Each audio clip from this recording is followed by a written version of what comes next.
This program is designed to provide general information with regards to the subject matters covered. This information is given with the understanding that neither the hosts, guests, sponsors, or station are engaged in rendering any specific and personal, medical, financial, legal, counseling, professional service, or any advice. You should seek the services of competent professionals before applying or trying any suggested ideas. The information contained in this podcast is intended for informational purposes only and is not a substitute for individual professional legal advice. The podcast information was carefully compiled from vetted sources and references. However, R.O.S.E Resources outreach to safeguard the elderly cannot guarantee that you will not fall victim to a scam. Let's talk about scams. It's the must-listen show for anyone who wants to protect themselves and their loved ones from scams. Every Tuesday at 8 a.m. Pacific Time on K4HD Radio, Joyce Petrowski, founder of R.O.S E, and her guests will provide valuable insights and practical tips on how to recognize and protect yourself from scams. And now, here is your host, Joyce Petrowski. Hi, I'm David. Staying active mentally, playing chess, those are all very important things. I'm 72, but I'm going to keep on learning. I'm going to keep on moving. I'm going to keep on living my life. Healthcare for David's next move. Learn more at archwellhealth.com. Hi, everybody. Welcome back. I'm Joyce Petrowski, founder of R.O.S.E Resources, outreach to safeguard the elderly. And before we begin, I want to thank Archwell Health for being a sponsor of our Let's Talk About Scams radio show. They're going to be sponsoring for the month of June and July. They have expanded their partnership with us this year, and we are just beyond excited to have that partnership with them. If you've not been over to an Archwell facility, there's 10 of them in Maricopa County. There's a few in Tucson, and they've got some in other states. I highly suggest you get over there and take a tour of one of their facilities. I think you'll see that they have they've thought about every little detail when it comes to the older adults and doctor visits. So don't forget to get on our website at roseadvocacy.org. You'll find all of our social media links there. Scroll down to the bottom of the homepage and you will see where you can sign up for our emailed and or our mailed newsletter. The emailed one, you're going to get a Tip Tuesday every Tuesday morning at 9:15. You might already know what the tip is, but there's another just as important reason to be getting those is it reinforces your scam prevention habits and keeps it top of mind. So when you are contacted, you know you're more apt to think scam and then go through the steps to make a determination if it is a scam or if it's legitimate. So today we have our guest with us, Gale Barr, who is going to talk about her scam experience and also the cryptocurrency ATM refund that she received. So let's welcome Gale. Hello, everyone. Hi, Gale. How are you? I'm good. How are you, Joyce? Good, good. Thank you so much for being willing to share your story this morning. I know it can be hard sometimes to talk about, falling victim to a scam. But if you wouldn't mind sharing your story and we can get started. Okay, Joyce. Yes, I was first of all, let me just say I was at work. It was my 70th birthday, October 15th. And I finished my job. I'm a nurse practitioner, and I finished my shift and was checking my birthday messages in the office and saw that I had a call, and I listened to my voicemail. It was a call from, let's see, it was from Chief Deputy Derek Elmore. It was a message on my phone saying he's from the Maricopa County Sheriff's Department, and there was an important legal matter concerning legal documents I needed to address concerning the Honorable Judge Jennifer Zips. So please call back. And he gave me the number and the extension. I immediately looked up Derek Elmore. He was indeed a Phoenix police officer, and Jennifer Zips was a Tucson judge. Okay. So, I called the provided number, and then they stated it was the Maricopa County Sheriff's Department. I was connected to Police Captain John Bailey. They gave me his badge number, and he said I was hand selected by the Honorable Judge Jennifer Zips to be on a grand jury in a medical malpractice case scheduled for October 14th, a day before my birthday, and I didn't show up, and she didn't take kindly to that. And I also said I signed a subpoena, which I didn't sign. But I thought, well, my son was living with us at the time. I thought, well, gee, maybe he signed something. So there was a little bit of a, Yeah. in my mind. Yeah.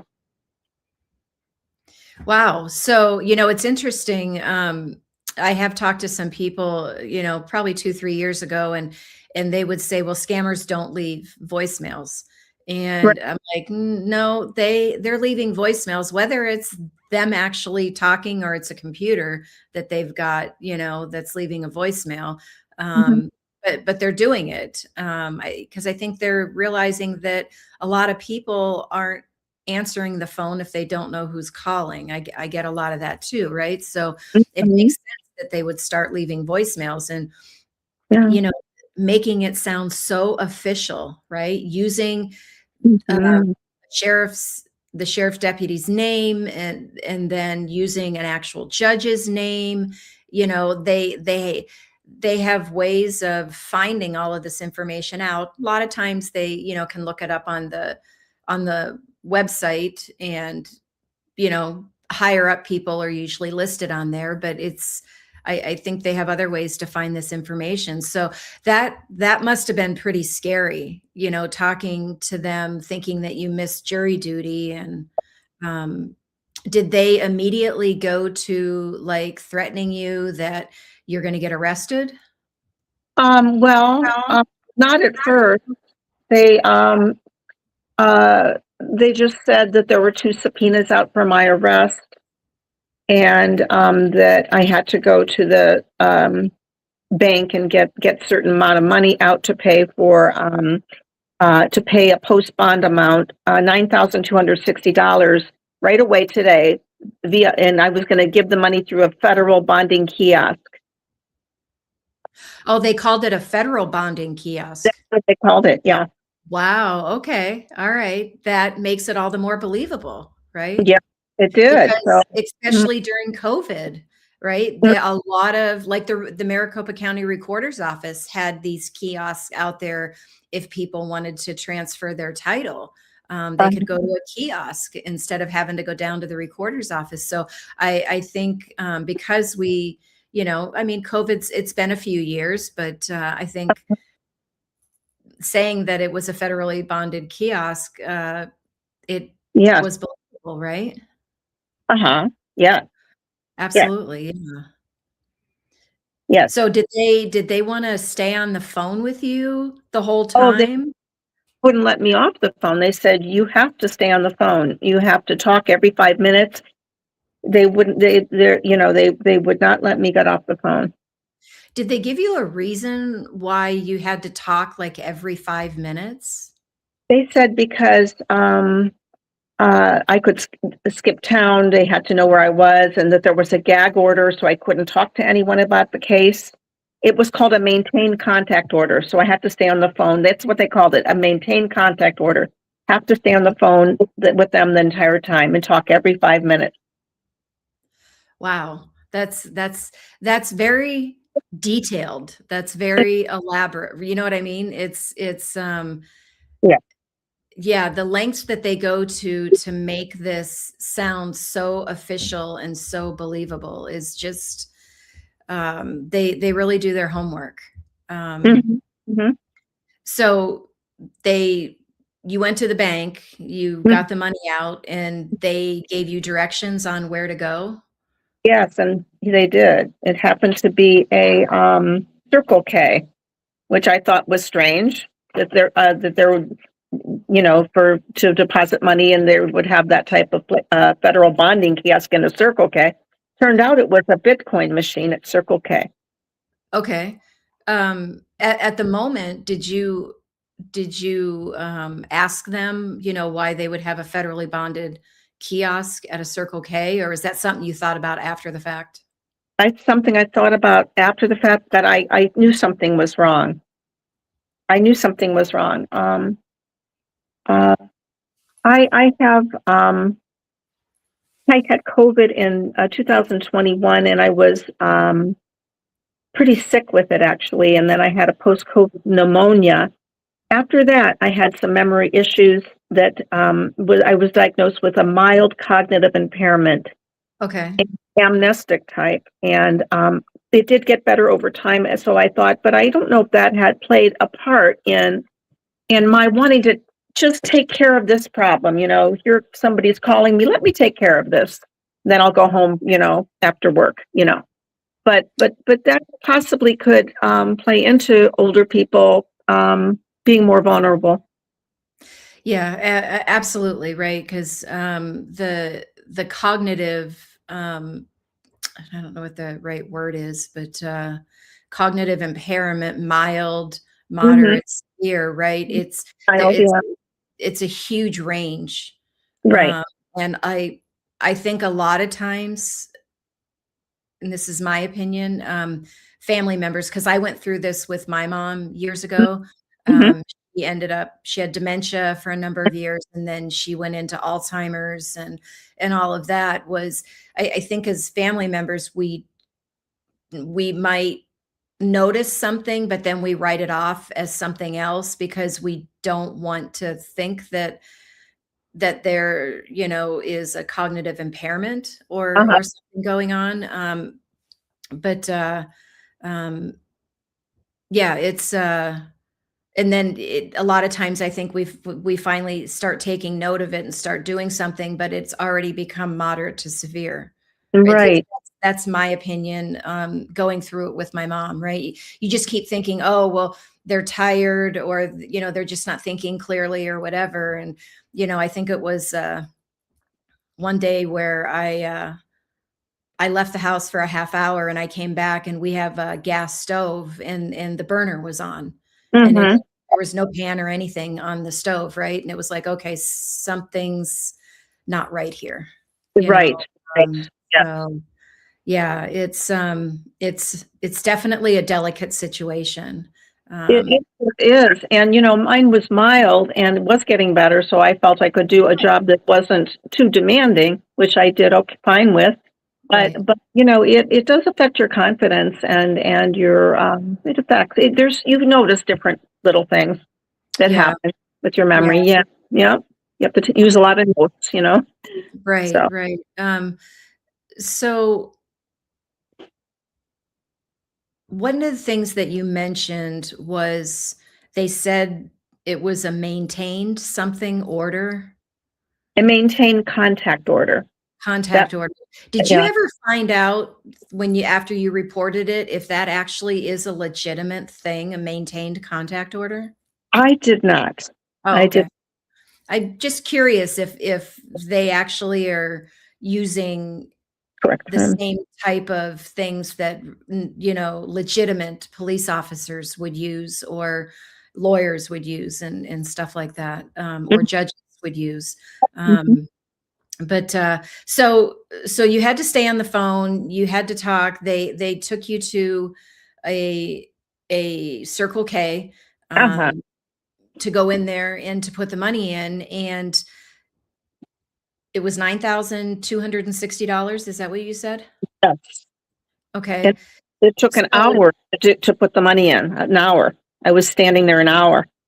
and did anybody from the store, like a clerk or anybody, a customer, did anybody come up to you and talk to you about, hey, maybe you might be getting scammed at all? No, in fact, after the scam, I went to the store and I let them know what happened and suggested that they keep an eye on people, you know, uh, Right. especially older people on that machine, and that kind of thing. But yeah, no, Yeah. nobody approached me. Mm-mm.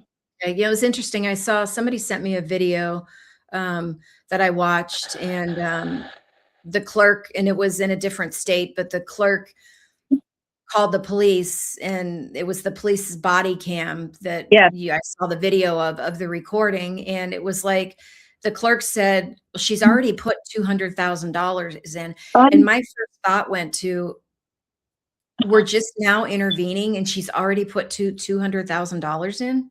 She had to have been standing there for a very long time, right, right.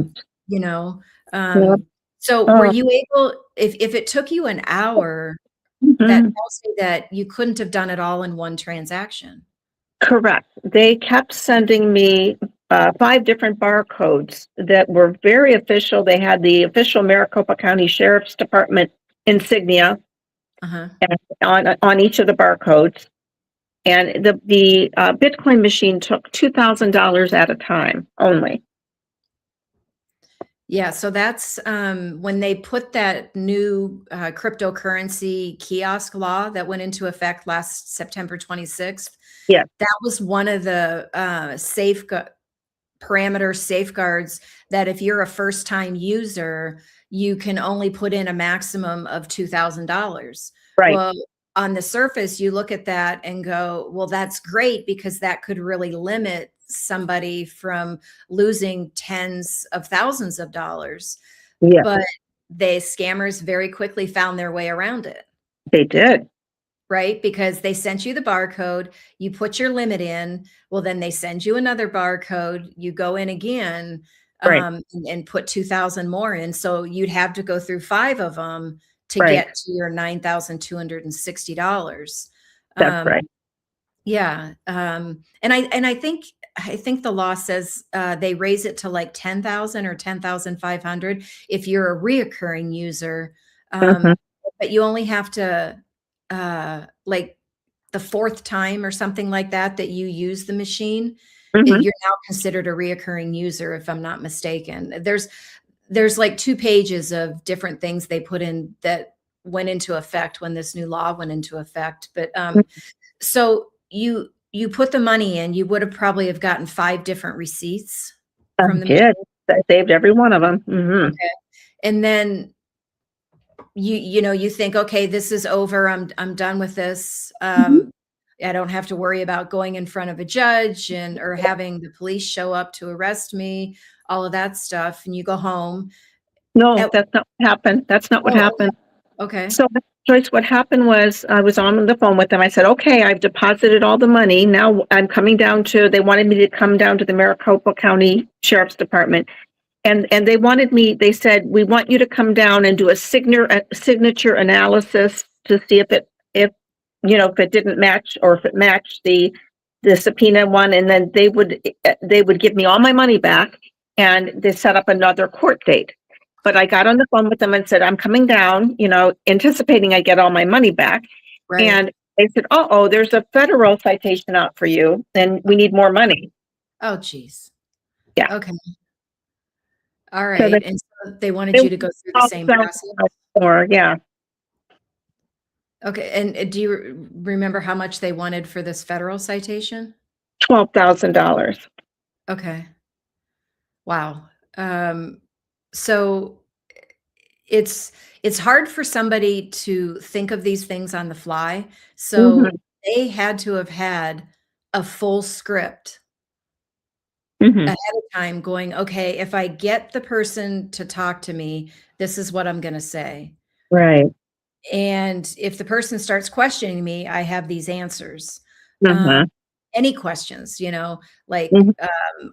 I'm gonna hang up, I'm gonna go do this, I'll call you back. No, you have to stay on the phone every 5 minutes, blah, blah, blah. There's a gag order, all of that stuff.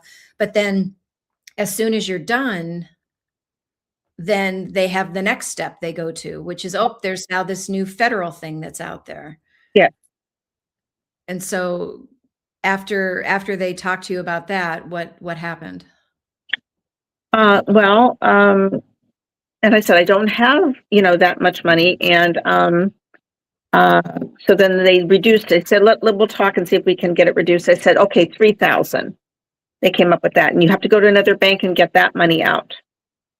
And they also told me, Joyce, that you have to, when you go into the bank, you have to put your phone in your purse. And, which now, of course, we understand why. Yes. And so I went to another bank nearby the sheriff's department and went in there to try to get out another $3,000. So same bank, just a different location? Yes.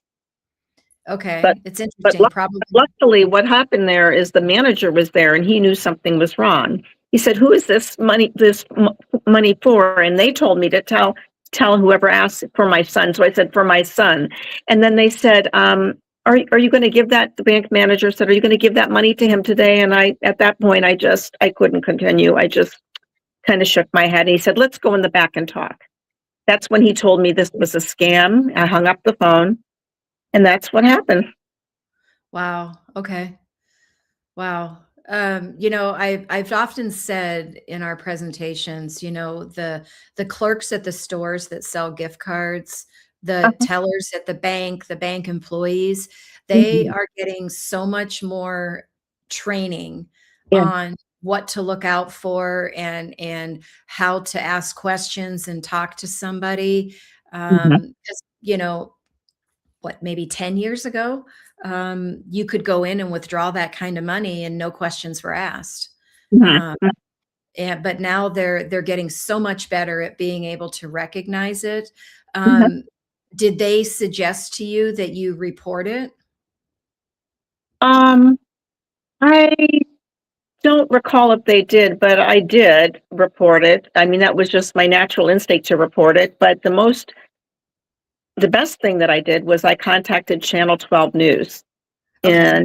and then I met the reporter and I was on their segment about the scam. But the reporter Bianca Buono told Mhm. me that there was a new cryptocurrency law that just went into effect a month before my scam.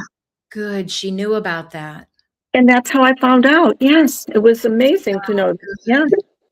Yep. Yeah, that's interesting because, I think that they put a press release out about it Uh-huh. and but for her to remember that and, because I'm finding, outside of maybe the news media reporting on it once or twice, because I think the law passed, I want to say the previous spring, maybe April, May, something like that. But then it didn't go into effect until the end of September. So Mm. I think in that 4 to 6 months, people might have forgotten, and so thankful that she remembered that and was able to tell you.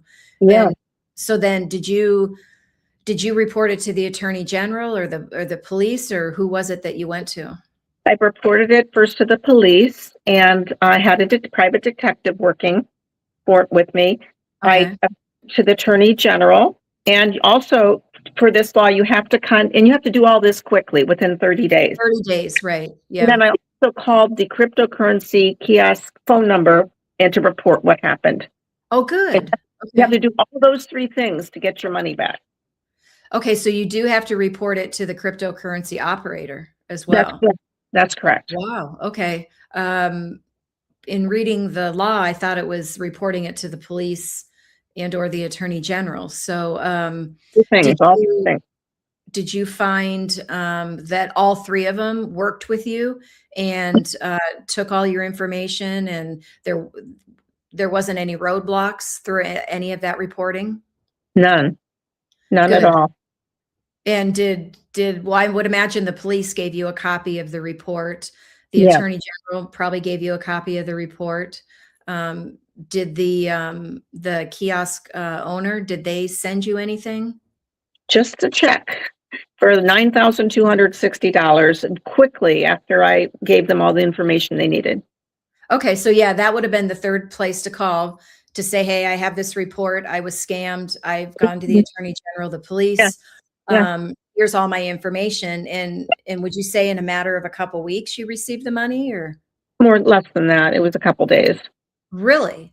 And did Yeah. they sent you a check? Yeah. Yeah, they didn't ask you for your bank account information to Oh, deposit it. no. Okay, very good. Very Yeah. good. I'm Yes. very, very happy to hear that. Mhm. Um, Mhm. did they say anything about, um, well, if it would have been over 10,000, you would have only have gotten 10,000 back or anything like that? They didn't say anything about that. That's good 'cause, and I've not seen that in the law that there's a limit to what you can get back. It's Mm. just some of the question that came to my mind that, Mhm. maybe they might have put a limit on it or something. Yeah. Mhm. But that's great that you were able to get that money back, because that very rarely happens when somebody gets scammed.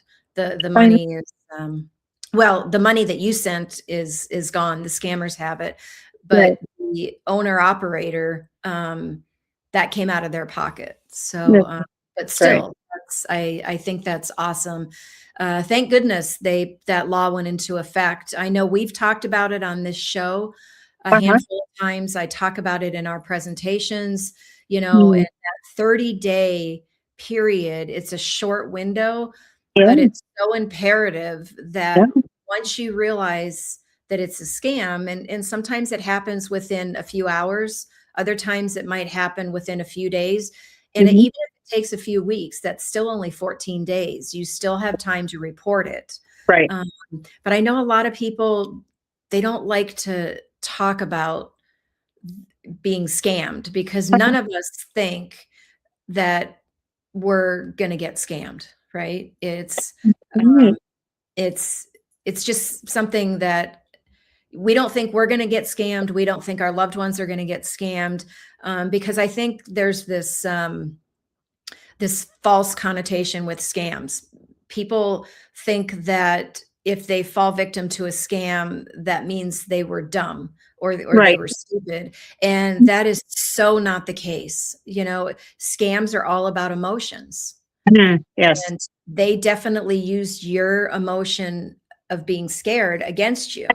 Right. Uh, and they kept saying just enough to keep you in that emotional state, because I think, well, I'm going to ask you this question now, looking back at it, and it's, 6, 7, 8 months old, but maybe even when you realized it was a scam, Mhm. and you're thinking logically and rationally about and going back and reliving what happened, did you Mhm. notice red flags? Mhm. Oh, yeah, I certainly do now. And, but let me just say this, Joyce. I feel that older adults, I might be a little more trusting. You just can't believe that people are going to do this. You know, you're kind of. I feel that we might be more trusting in general. We It wasn't are. our it was back when our whole life. Absolutely. But it's changed. So, Absolutely. so many red flags. There were so many. Everything. Now I understand Yeah. about what happened to me. Yes. Right. And it's, so looking back, it's like, well, I was thinking off of emotions. And Yes. so when you're thinking in that emotional state of mind, you're not seeing the red flags, Right. Right. You're right? not, And and so your logical thinking is just on pause, and it's all it is. that emotional thinking and the emotions. It Yeah. is. And so it has nothing to do with intelligence, because Gail, I think you're a really smart person. My mother was a nurse, and anybody that is a nurse practitioner, you're pretty darn smart to have to go through all of that schooling and pass those tests and all of that stuff. You're Yeah. smart. So it has nothing to do with intelligence, and scammers know that. That's the whole, have you heard of the phrase social engineering? I'm sorry. Are you there, Gail? I think we might have lost her. Oh, Nope, there we are. Okay, I can hear you now. okay. Sorry about that. Yes, I've heard of social engineering. Yes, so that is what they do. That is the social engineering, where the scammers use your emotions against you. They use your kind-heartedness, your trusting nature against you. And that's what we tell people in the presentations is and I'm in this category too, as an older adult. Um, how we grew up, Yeah. right? We grew up in a world where we could trust people, Mhm. and then go and verify, if we even wanted to verify what was going on. We were kind-hearted. We helped people. We trusted that everybody had our best interest at heart. And back then, 99 out of 100 times we were good. Mhm. 99 and a half. I mean, it was sometimes even 99%, or whatever, but still you get the point, right?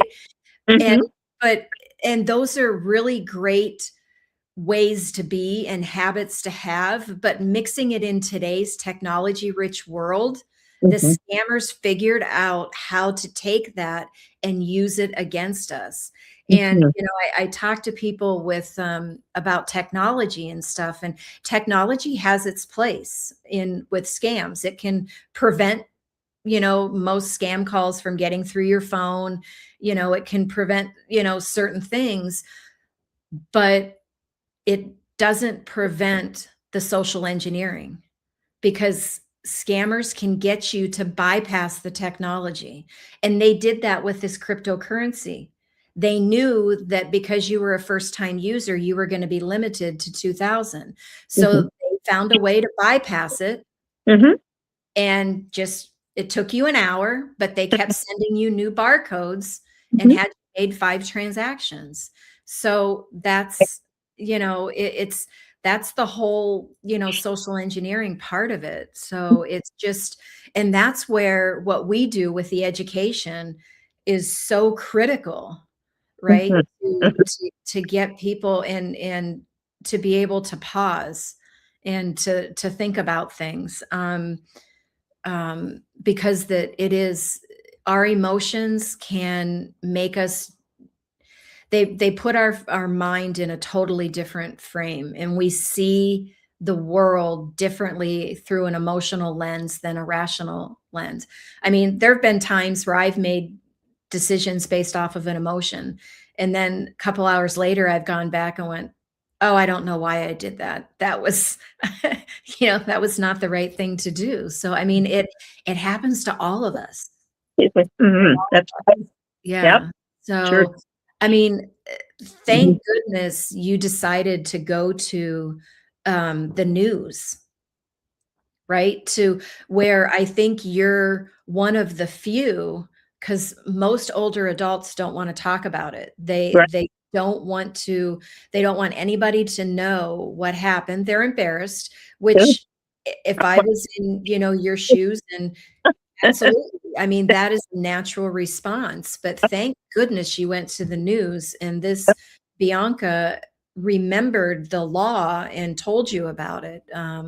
That's phenomenal. And it's great that, because I've wondered when I've talked about this law, I said, we're just going to have to wait and see over the next 6 to 12 months to see if people are really getting reimbursed, right?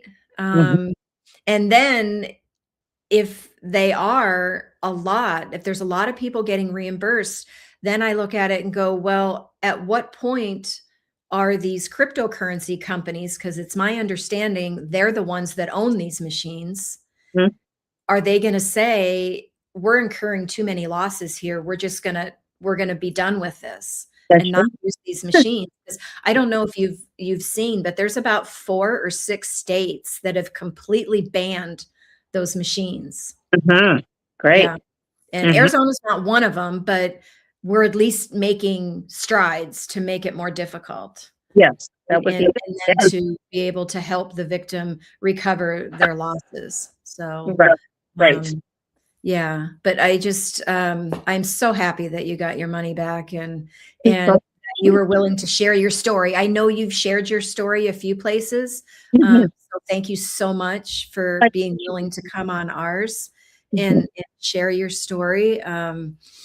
But is there anything else that you think would be beneficial? Well, I think, just, when, when you're unsure, just, maybe hang up, hang up, hang the phone up. And that's about it really. And I'm glad I was thinking that, it would be good in doctor's offices maybe, to incorporate, the latest scams, just, letting people know. That might not be a bad idea when people go in for their visits Yeah, to that's talk. something with our increased partnership with Archwell Health. We're going to be putting some posters That together to hang yeah, in their office, yeah, just yeah. to get people to start thinking Yeah, know, that was good. Yeah. absolutely. Yeah. Because the more we see it, hear it, read it, Mhm. right, the more things become a habit. What Yes. do they say that it takes 3 weeks of doing something on a regular basis or hearing it or seeing it Yeah. for it to become a habit? Right. So, yeah, that's one of our goals is just to make that's why we have so many different platforms that people can get information. Mhm. They can continue to hear it and see Yes. it and all of that, read it. Yes. So, well, again, Gail, I can't thank you enough for wanting to come on and share your story. I think this is phenomenal. Your experience and also getting this information out there again about this new law and that 30 days is critical. Yeah. Um, and making sure you follow the steps. And so happy that the cryptocurrency company literally took 2 days and you got a check. Yeah. That was phenomenal. So, thank you again, and I hope we can stay in touch. Okay, that would be great. Thank you so much, All Joyce. right. Thank you. Bye-bye. Bye-bye.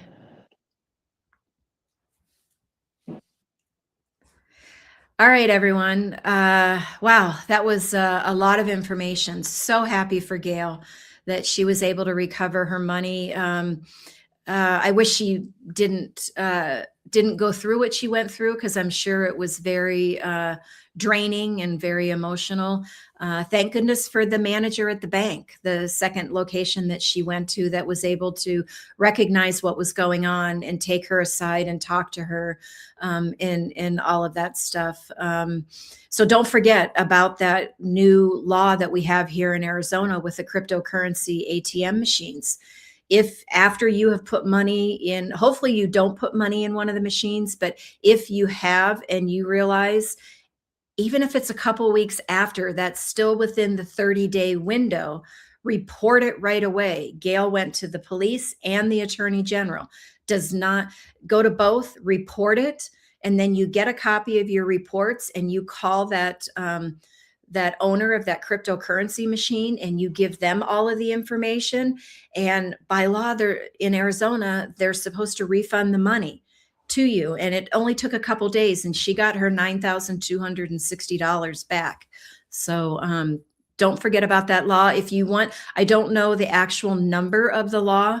It went into effect September 26th of 2025. But if you just Google new cryptocurrency ATM kiosk law in Arizona, there's a lot of information out there about it. You can go through it, and you have to keep your receipts. And Gail had all 5 of her receipts. Because they had her do 5 transactions because she was limited to 2,000 on each transaction. So that was a way the scammers got around that new that part of the new law with those limits, is they just kept sending her new barcodes as if it was because it was a new transaction. So keep those receipts. Don't forget to get on our website at roseadvocacy.org. You'll find all our social media links. Scroll down to the bottom of the homepage. Sign up for those newsletters. We have one via email, one in the mail. And don't forget, if you are near an Archwell Health location, go in there. Take a tour. They're more than happy to give you a tour and talk to you about what they do. Medicare-only primary care physicians. I've taken a tour of many of the facilities, and you will see they have thought of every little detail when it comes to older adults and reducing anxiety about going to the doctors. And I believe they even have transportation options as well. Wonderful company. Next week, we're going to have another guest on, Patrick. He's going to talk about some technology that they have, that they've developed. The name of the company is Savvy, S-A-V-I.